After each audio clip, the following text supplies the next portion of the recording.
Hello everyone, in this video I'll be showing you a College of Glamour Bard build guide in Baldur's Gate 3. With the announcement that this class will be coming to patch 8, I had to do a build on it. Now this mod was made by Ellipsoid314, it's in the in-game mod manager. The College of Glamour Bard is interesting. Just picture this, you're going to fight Raphael and you go in strumming on your lute playing Barbie Girl. That is the College of Glamour right there. So I'll be going over a full build guide for this. So starting with Vicious Mockery, this is just the most fun cantrip, and it gives disadvantage on attack rolls, which is extremely useful. If you have Mistress spells, it can help out as well, but I think Minor Illusion actually works really well because you can pull enemies away from areas to steal. You can also group them together for your sorcerer to drop a fireball. As for our spells, I think Thunderwave is a very useful one for knocking enemies off of ledges early on in the game. Dissonant Whispers can frighten a creature. Healing Word can pick up or downed allies, and just be mindful it could be counterspelled. Long Strider is another good one for the extra 3 meters of movement speed, extremely useful. Now for our overall levels, I think that 16 Dexterity, 14 Constitution, 10 Intelligence and Wisdom, and 16 Charisma is the best choice here. Dexterity is going to be our main attack roll modifier, although we are going to be more so of a caster, kind of a combination of both. So going with something like this can work well. And for our skill proficiencies, I like to always have Performance, Persuasion, and Deception. So that's what that's going to look like. I'll be going over the gear that we'll be using in this at the end of this video, and I'll show off obviously base game armor as well as per usual in these videos. But for first things first, we'll just go over the leveling. So we get our Song of Rest and Jack of All Trades, adding half our proficiency bonus to any ability checks we're not proficient in. And we get to choose another spell here. Fairy Spire is actually pretty nice, giving advantage on attack rolls against the target for 10 turns. Sleep can also be good early on in the game because you can put enemies to sleep, and that's pretty useful. But Tasha's Hideous Laughter is another nice one, knocking targets prone with laughter. Now at level 3, we get to choose our subclass here. So we're going to go with the College of Glamour. This gives us the Mantle of Inspiration, which we can apply to our teammates, which gives them additional 5 temporary health and gain double their movement speed their next turn. There are some different changes to this that will be coming with the patch 8, so this won't be set in stone. We also got ourselves the Enthralling Performance. You can charm humanoids to prevent them from attacking you and gain advantage in charisma checks. For our level 2 spell, Hold Purse is probably the best one here. There are some other fun ones like Cloud of Daggers and Shatter, but Hold Purse is just extremely useful. Attacks within 3 meters, always critical hits, setting up your team for better support. And we're going to be kind of a hybrid debuffer and class buffer with a bit of damage too. Now for our cantrip at level 3, I think Mage Hand is extremely useful. And for our next leveled spell, there's a couple good ones, Invisibility being fun. Some people really like Cloud of Daggers, the 44 of slashing damage that can attack anyone inside is nice. And also Shatter is really useful, damages all nearby creatures and objects. Creatures made of inorganic materials such as stone have disadvantage on their saving throws. This can hit in a pretty decent area, and a 3d8 of thunder damage is quite nice early on for hitting in a large area. We're going to go with an ability score improvement at level 4 and take our charisma up to 18. This is going to help with our dialogue rolls, but also with our many spells that we can cast. At level 5, we get our Mantle of Inspiration up to 8 health points, and we regain Bardic Inspiration on short or long rest, and our Bardic Inspiration increases 1d8. You also get to choose another spell with some great ones like Plant Growth, which does not require concentration. You can basically stop people from coming towards you. Glyph of Warding you can set up and deal damage with. And also Fear is nice. You can make them disadvantage on attack rolls and drop their weapon, which we can pick up, making it extremely useful. At level 6, we get ourselves Counter Charm, and we get the Mantle of Majesty. Command a creature to flee, move closer, freeze, drop to the ground, or drop its weapon. Now, in addition to this is a bonus action, but it does require a concentration, so that is something to keep in mind. It's kind of like the command spell. For our next level spell, Illusion, Spell Fear, or again, Plant Growth is extremely useful for the crowd control. I'm going to go with this because it's a nice spell to set up with. And for our level 4 spell, we get some good ones like Confusion and Greater Invisibility, so use which one of these you find most effective. I like Confusion for stopping groups of enemies at a time. At level 8, we get to choose another spell with things like Greater Invisibility, turning a creature invisible, and that can be really effective. But also Fear is nice. Targets drop everything and become fearful. It hits in a cone, so that can be good early to mid-game. And we'll go with another feat to increase our charisma up to 20. Now, once we hit level 9, we get ourselves another spell. And this is level 5 spells, with Hold Monster probably being the best choice here. Hold Monster can make some of the encounters at late game very easy. We get Bardic Inspiration up to 1d10 here. And we did choose some skills, so I would recommend taking your Persuasion and Intimidation up to a plus 11, which is great for the face of a party. And then we also get things, you can take Friends, I guess, if you want. Just be mindful on harder difficulties, it could cause some issues. And Greater Invisibility is a good spell. Dominate Person's okay, but we get our Magical Secrets. Now we got some great choices here. Like Command is a fun one, and if you got Mistress Spell, you can see there's a lot of great choices here. Also, Steel Wind Strike is a great spell from Mistress Spells, being very overpowered with a 60-10 of force damage to 5 different targets.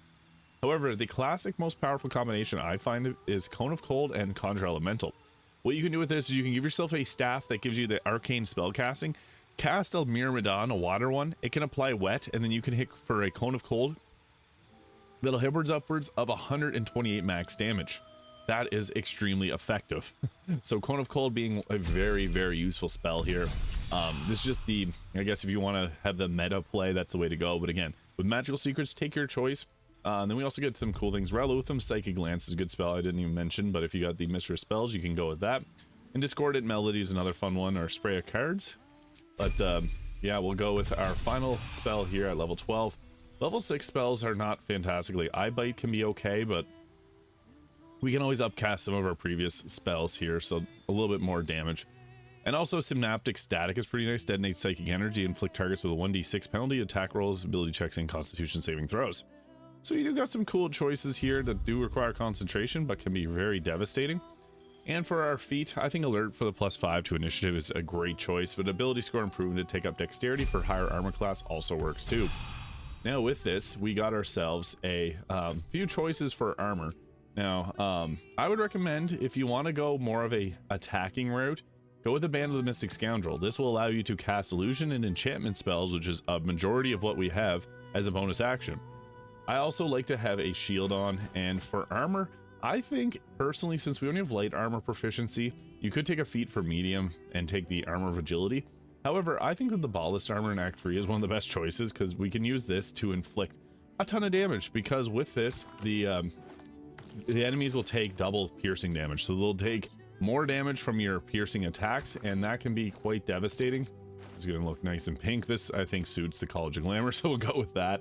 But other choices early on in the game, and probably your best, any type of light armor that you got that works well, or even clothing can be good, like the Vest of Soul Rejuvenation, Moon Devotion Robe if you're able to grab that, or any other light clothing options that you got would be ideal. Just the bhaalist armor is the by far best choice. Cloak of Protection, Boots Protection, and Ring of Protection, all for that +1 armor class. And then I went with Falconia's Walking Fortress for higher armor class, and the Infernal Rapier, because what you get with this is a +1 bonus to spell save DC, and you use your spellcasting modifier. So we get the +5 from our Charisma for our attack rolls, and then also the Mask of Soul Perception for +2 attack rolls and initiative. However, the Hood of the Weave is another really great choice that we can go with for increased spell save DC, and you can also switch this out for any different type of ring. So I also like to have the Gaunter Mailbow on because this will give us the Celestial Haste, which we can apply haste to ourselves. Now, what we want to do is I would recommend setting up by taking the Staff of Spell Power, using the Arcane Battery, taking your Conjure Elemental, summoning in a Water Myrmidon, so you get this free level 6 spell, and this is really powerful. So you don't have to do this. Some people say, why do you always use the Water Elemental? It's just the strongest if you got access to Cone of Cold. It's the meta. I don't make the rules, I just show you how to make them strong. So we got that summon in, and then in addition to that, we also got our planar ally Cambion. Now, I prefer the Genie or the Diva, but getting 2 summons with 82 health and 127 health to help you tank can make Honor Mode or Tactician Mode a whole lot easier, especially if you want to solo it, because they can hold aggro for you. So I'm not going to go with any teammates. I'm just going to show you what you can do with this build if you're going to go into a combat encounter with just your summons. So this can be pretty strong. So the way we want to set up is we got ourselves Long Strider, so we can go ahead here and apply it to our allies. I have a mod that just lets me apply it to everyone at once instead of, it's a ritual spell, so you don't lose spell slots. Now we also got the Mantle of Majesty or Inspiration, which will increase our overall hit points. And we got Bardic Inspiration we can apply to our summons there. We can also go with Greater Invisibility to stealth our way in. But typically what we want to be doing to set up is we got ourselves the Celestial Haste here, so we can apply haste to ourselves. And with this, we can go and then get into a spot where we can set up with like a lightning glyph of warding. So we can apply that on the ground. And I guess with that, if we get into a combat encounter, we got the guards there. So we'll just attack and we'll start pretty big fight here. So we got this to slow them down. And we also got things like plant growth. So we can apply plant growth. And this will just basically make it so that they have a harder time getting towards us. We got counterspelled. so that stinks. But you know what's fine about counterspell, we can always go at it again. And we also got hold person, so if we wanted to upcast that and hold them in place, we do have our celestial haste up and active, so that is unfortunate. But plant growth is just the ideal way to set up, so I'm gonna go drop a plant growth right there, and that'll slow them all down. Be mindful not to use fire spells whenever you got that going. I also can't use a Mantle of Majesty since we got a concentration right now. But for our bonus action, we can apply our plus 11 to the health points on our summons here, and then they'll get extra movement speed with their dash. So they got that extra health. This makes this really good to have summons. That's why I like having them. They're gonna dash their way through here. That's fine. That did not make it far. That's the beauty of plant growth, guys. You can make their AI go dum-dum, and that just ended their turn. So since they're in plant growth, I don't want to hit them with this because a fiery attack will cause issues. But you can go with like a draining kiss to if you got a target charmed, so we can just move on in and apply a fiendish charm to a target there and hope that it hits. So they saved on it. That's unfortunate, but we'll just move our friend there. And then we also got our icicle strikes here, which can hit all three of them. So boom, that's why we like grouped enemies together. Got a couple crits off, which is nice.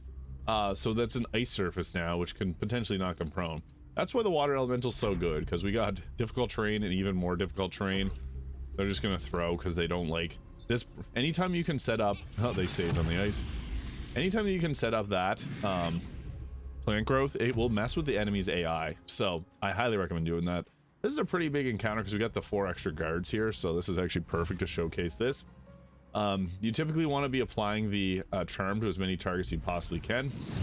And we got fire, concentration, broken haste, so that's the worst case scenario there, but I can show off the Mantle of Majesty now. The worst thing about losing haste is you lose your next turn, so this is just going to be a gong show when I get hit by multiple enemies. But we have a bit of a barrier there to prevent that from... Oh, we got ourselves the action. So I guess with this, we could always go with our enthralling performance, so I'll see if I can get multiple targets into the zone of that, so we can hit them with that enthralling performance.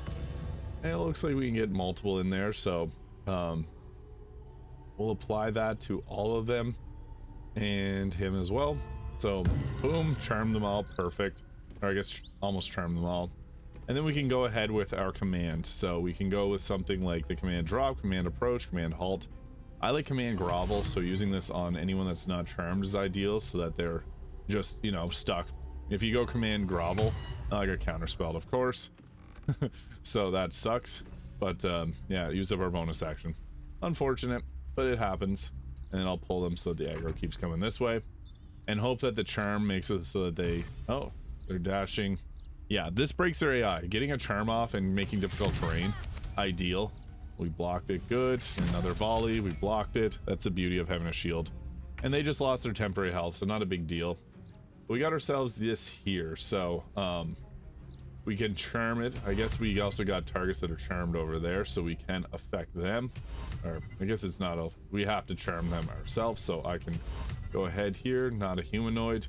65% chance of charm, and we charmed another one. Perfect. So this Cambion actually works really well on this, and to mess up with their volleys, we'll just spread the aggro a little bit further. And then we got the perfect counter to this here water elemental, but I'm gonna I guess we can go against... Yeah, it's got 100 health. It's probably better to take out its caster, so we'll just go with explosive icicle and hope that we can hit the caster over there. We can. So we'll blast it with that, and it's saved on the ice. Well, hopefully we can knock them prone. And yeah, I guess the best thing to do is try to make it so that your teammates are spread out a little bit so that they don't get hit with volleys, because in Act 3 that's a very common thing. They're dashing and still... Oh, we almost got him with the trap, and they cast it slow. That sucks for me. But yeah, difficult terrain makes this fight so much easier because we can slow everyone down, and you're gonna see their AI goes dumb with it. So we can block the attacks. It's got a low chance of hit, which is perfect. They're dashing. They're gonna set off our trap. Perfect. It hurt my teammate and took out an enemy, or took out a random person, unfortunately. We can see the merit of plant growth. A lot of people say plant growth is not good. It's actually pretty good, especially when it can mess with the AI. So we can always drop another one, or we can go with something else. We're slowed, so we can't use reactions. It's fine. We can also drop a confusion, or we can go with any of our other choices. Mantle of Majesty only can be used once per long rest, which is a little bit weird since it's not that strong. But we also got like the Synaptic Static here, which we can, I guess since our vision's blocked by that, this makes things a little bit tricky. So we can't actually just drop that down. Target's out of sight. Not enough movement. I can drop it over here though, so we'll throw that there. And Synaptic Static took it 1, 2, 3. Perfect. So that was pretty effective. And we got to deal with that water elemental. So I'll just move over here. We got our genie here, which that's Synaptic Static has affected. Looks like I guess I took out the person that was charmed already. So I can use this guy here to make his way over to there. So we can fly over here, or maybe we can't. The thing with the Cambion is it's good for pulling aggro, so yeah, we can't make our way. I guess we'll have to dash, and I don't want to use Ray of Fire because we have the plant growth down, so it's not ideal to lose that. We don't want that gone. So he's blinded, that's fine. He'll just tank aggro for us, and then we can use this to move up as well, and then drop a high mile strike here. Not enough movement speed. Womp womp. The only thing about that is we can actually teleport, so we can make our way over to here and teleport and hit her to hopefully break the concentration. Oh, he's slowed, so we can only take crap, I forgot about that. You can only take a bonus action or an action. So oh geez, he got hit with the blight. That hit hard. But they're pulling aggro for us. Oh geez, they do hit quite strong. This is a very challenging fight since we got that the extra summon, or the extra caster there. So that's number 1 target right now to get rid of that fire elemental. She shadow stepped, which is fine, and casted darkness again, which is fine because I can always just move out of it. So that was actually, she should have just left her current darkness there, because now I can drop something like this. My previous Synaptic Static will break, but that is a mistress spell, so you can use like Glyph of Warding or like one of your other spells here. Cone of Cold being a pretty nice one too if you're able to hit multiple. But since we got this mod, I may as well show it because this is a modded class too. So that broke her concentration on darkness. Awesome. And they saved on that, so that's unfortunate. We're still slowed though for 10 turns, so I need to get that removed. But we can go ahead and potentially hit that target, so we're gonna hopefully take them out because we need that gone. We need that fire elemental. Nice, we got rid of the concentration on slow, but the fire elemental still remains, so that's fine. I guess we can go with 1 here, and I just need to get rid of that fire elemental, so I'll blast maybe another one here and hope that it hits. Nice. First one missed, so I'm glad I shot that second one there. So I got rid of the fire elemental that was really giving me a hard time, and I'll move my water elemental there. We have an ice surface, critical miss, perfect. And yeah, the plant growth really does keep us safe because no one came over to hit us yet. And you can see it takes a whole lot of time to be able to get towards us when plant growth is set up. We saved on the Beckoning Darkness, perfect. All right, so here's where we can drop a Cone of Cold and make it pretty effective. So we could also go with our like Synaptic Static, which is extremely useful, but since we went with this spell, I'll show it off because it's pretty fun. Upcasted too, so we took out him, and she's still alive, so that's unfortunate. But we can also, since we're no longer slowed, we can apply the extra health to both our teammates there and give them dash so they can move a little bit further, which is nice because we can move around and draw aggro away depending on where we want to pull things. So they are now acting, and we can use the Ray of Fire, which will probably get rid of the plant growth, but it's no big deal because it's done its duty. Oh, she did. It took her out. Nice. That actually worked a lot better than I thought it was going to. And we can hopefully take him out with this High Mile Strike, and we'll teleport back here. So they have to move and hopefully slip on the ice. So anytime you can make use of like an ice surface or plant growth, that's ideal to make the most out of it. And then we can run back over here and hit him with Ralutham Psychic Lance or one of your other damaging spells, and that finished the job. We played our loot, played Barbie Girl, took them out. So yeah, this is a pretty fun build. Again, you'd have teammates, so this was 8v1 with 2 summons. But the Cambion with its charm does work well alongside this, and the water elemental can set up your Cone of Cold. But it's also good because it becomes a healer too. So let me know your thoughts in the comments. hit the subscribe button below if you have not already. Thank you so much for watching. I'll see you in the next video.